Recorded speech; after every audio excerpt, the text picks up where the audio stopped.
समस्त जिज्ञासुओं को मेरा नमस्कार। जितने भी मेरे विद्यार्थी हैं ध्यान से सुनेंगे कि आजकल हम लोग काम कर रहे हैं ट्रांसलेशन के बेसिक पे, ट्रांसलेशन की शुरुआत कैसे करें। और अक्सर ये देखा जाता है कि ट्रांसलेशन के नाम से ही जो हिंदी मीडियम का स्टूडेंट है, रूरल एरिया का स्टूडेंट है, उसे बहुत हेजिटेशन होता है, बड़ी भयंकर दिक्कत आती है। मैं आपको बता रहा हूँ कि चीज़ों को अगर आप ठीक से समझने की कोशिश करेंगे तो मैं उसको बहुत ही सिंपल वे में आपके सामने लाऊंगा। दो ही तो चीज़ें चाहिए होती ट्रांसलेशन के लिए, और कुछ चाहिए ही नहीं।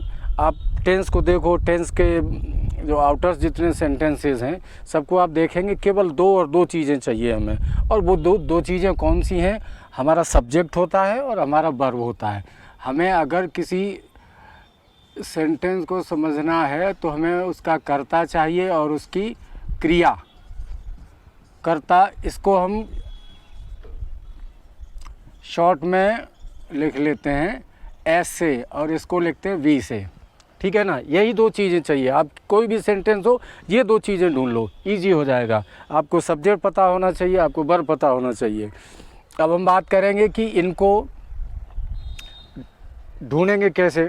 काफ़ी लोगों को तो सेंटेंस देख के समझ में आ जाता है कि ये इसका सब्जेक्ट है और ये इसकी वर्ब है।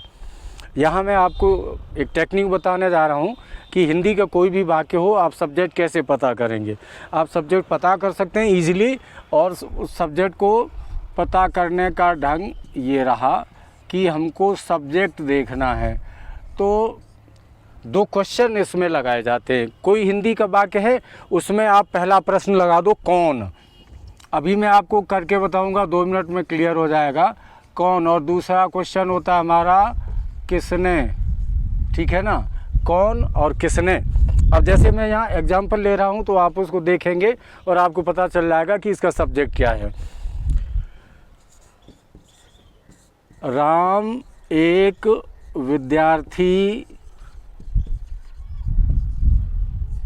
विद्यार्थी है। अब ये सेंटेंस है हमारे सामने। या एक सेंटेंस हम और ले लेते हैं, वे लड़के गेंद खेलते हैं, ठीक है। ये दो सेंटेंस हमने ले लिए और इनसे हम कर्ता की प्रक्रिया समझेंगे कि how to find out the subject of the sentence. हम कर्ता को कैसे पता करेंगे। तो जैसा कि मित्रों हमने आपको यहाँ पे टेक्निक बताई है कि सब्जेक्ट ढूंढने के लिए हमें दो क्वेश्चन हम प्रयोग कर सकते हैं, कौन और किसने। और एक सिंपल वे और है इसका कि जो हमारा सब्जेक्ट है, सब्जेक्ट प्रायः वाक्य में आगे होता है, वाक्य में आगे। ये हमारा सिंपल वे है कि सब्जेक्ट जो है प्रायः वाक्य में आगे होता है। और दूसरा हमने आपको बताया कि आप क्वेश्चन लगा करके पता कर सकते हो कि सेंटेंस कौन सा है। अब देखिए जैसे ये है, राम एक विद्यार्थी है, तो आप इसमें क्वेश्चन लगा दो कौन विद्यार्थी है। उत्तर क्या मिलेगा? राम। किसने एक विद्यार्थी है, ये प्रश्न यहाँ नहीं लगेगा, एक ही लगेगा। किसने वाला तब लगता है जब सब्जेक्ट के साथ में ने लगा होता है। राम ने ऐसा काम किया, श्याम ने वैसा काम किया, उसने, उन्होंने, तुमने, हमने। तो वहाँ पर जब ने लगा होता है तब ये किसने वाला क्वेश्चन काम करता है। वैसे बेसिकली हम पहला क्वेश्चन करते हैं कि कौन, और हमें उसी से पता चल जाता है। एक बार फिर से देखते हैं, एक सेंटेंस और बचा हुआ, वे लड़के गेंद खेलते हैं। वे लड़के गेंद खेलते हैं। अब यहाँ पर हमें सब्जेक्ट अगर कंफर्म करना हो तो हम पहला क्वेश्चन यहाँ पे अप्लाई करेंगे। और वो पहला क्वेश्चन कैसे अप्लाई होगा? वे लड़के गेंद खेलते हैं। कौन गेंद खेलते हैं? वे लड़के। ये हमारा जवाब है, और ये हमारा जवाब है तो यही हमारा सब्जेक्ट है। वे लड़के, ये हमारा सब्जेक्ट रहा। ऊपर वाले सेंटेंस में हमारा सब्जेक्ट रहा राम। और जैसे हमने लिखा हुआ कि सब्जेक्ट प्रायः वाक्य में आगे होता है, इस टेक्निक से भी आप समझ सकते हैं कि सब्जेक्ट मोस्टली आगे होता है। तो पहले आप सब्जेक्ट ढूंढना शुरू करिए। अगर आपको ट्रांसलेशन नहीं आता है, आपको ट्रांसलेशन बहुत उबाऊ काम लगता है, बोरिंग लगता है, आपको ये फील होता है कि ये तो बहुत डिफ़िकल्ट है, हम कैसे करेंगे, तो मैं चीज़ों को बिल्कुल सिंपल वे में आपके सामने ला रहा हूँ। आप केवल फॉलो करते चलिए टिप्स और ट्रिक्स को जो मैं आपको दे रहा हूँ। अब मैं यहाँ पर बात करूँगा वर्ब की, क्रिया की, कि क्रिया कहाँ पर होती है। क्योंकि बेसिकली अभी हम हिंदी टू इंग्लिश की बात कर रहे हैं, तो हिंदी टू इंग्लिश के लिए हमें सेंटेंस मिलेंगे हिंदी में और हम उनकी इंग्लिश बनाएंगे। तो जो हिंदी में सेंटेंस हमारे पास होते हैं उसमें देखिए वर्ब का, वर्ब जो है वाक्य में पीछे होता है, पीछे। अब पीछे का मतलब है लास्ट, पीछे होता है।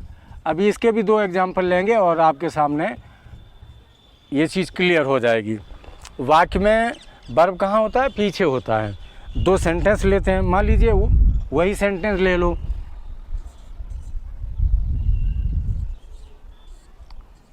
एक शेर था। तो ये जो सेंटेंस है हमारा, एक शेर था, जैसा कि हमने आपको बताया कि ट्रांसलेशन का हुआ ख़त्म करिए, केवल आपको 2 चीज़ें समझनी है, एक इसका सब्जेक्ट क्या है और एक इसकी वर्ब क्या है। जो चीज़ें बचेंगी वो ऑब्जेक्ट में या अदर वर्ड्स में रख दी जाएंगी।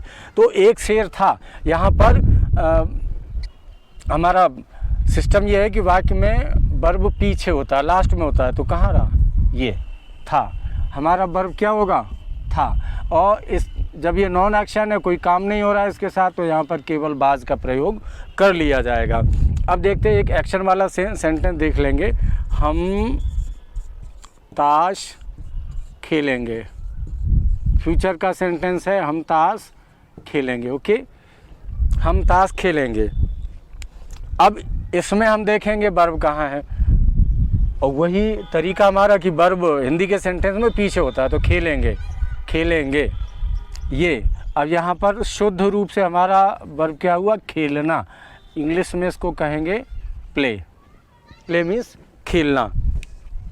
अगर आपको ट्रांसलेशन कम आते हैं या बिल्कुल नहीं आते तो आप हमारे साथ ध्यान से वीडियो देखते चलिए, और मैं क्रमशः वीडियो आगे बनाता जा रहा हूँ ताकि शुरुआत वाली चीज़ें आपके सामने बिल्कुल क्लियर हो जाएं, और आगे चल कर के हम ट्रांसलेशन के बहुत ही कठिन नियमों, बड़े बड़े नियमों, बड़े बड़े सेंटेंसेस को तोड़ेंगे।